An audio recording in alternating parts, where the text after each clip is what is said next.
My friend today is Derek Morris, one of my favorite preachers. Derek, we've been talking about some of the things that happened at Forest Lake Church during the time of that prayer revival while you were there.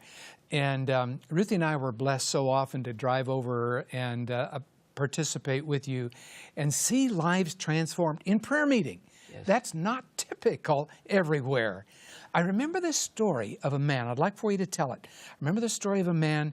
It seems to me he had a drug problem. Yep, he was a cocaine addict. That's the one. Right. Okay, tell us that story. Kevin, you know, I just want to say the scripture says, call upon me in the day of trouble, and I will deliver you. Yeah. And you will glorify me. That's right. So houses of prayer need to be places where we expect God to work in miraculous ways. Yeah, good. This man came into my office, his nose was bleeding. He'd been snorting cocaine for 3 days. And I said, come to the house of prayer. And I'm saying, Lord, this is your work. So he came to your office because he has a drug problem, and you said, come to prayer meeting? This is Wednesday afternoon. I said, come to house of prayer. Wow. He came to house of prayer. And the person to give the testimony of praise didn't show up. So I said, Kevin, will you give your testimony? He said, I only have a testimony of failure. Wow. He gave his testimony. He lost his wife. He's lost his job. He'd lost his health. He said, I'm killing myself.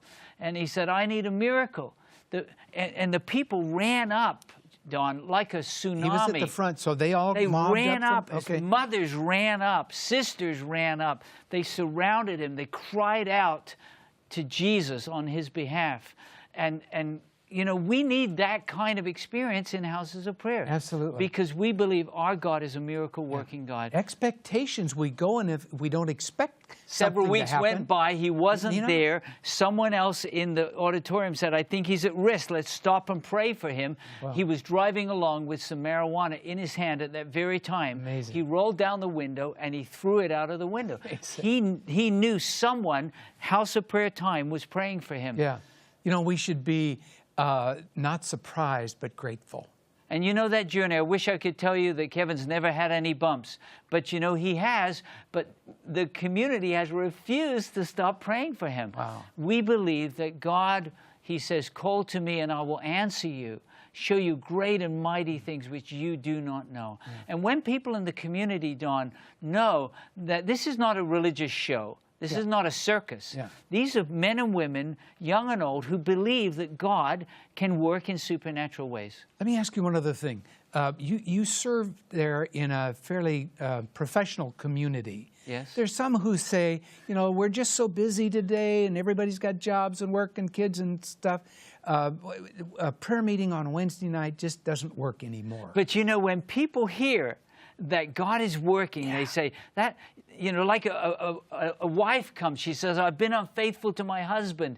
Can you pray that God will heal our marriage? And her husband's standing right there, and he's shaking, and their teenage daughter is there. Amazing. And you say, this is not regular prayer meeting. Yeah. The church members say, I need a prayer revival in my heart. Yeah. I need a prayer revival in my family. And so they come to the house of prayer. And like you said, we need houses of prayer everywhere. They can come. When they say see God work there, they say, that's what I need in my life. Yeah. Tell us the end of that story. The teenage girl was so impacted by what happened to her parents. God blessed that family that night. A year later, they were not members there. A year later, she came back and sang a song of praise at the house of prayer because God had healed her family. Wonderful. Houses of prayer everywhere. Everywhere. What a dream.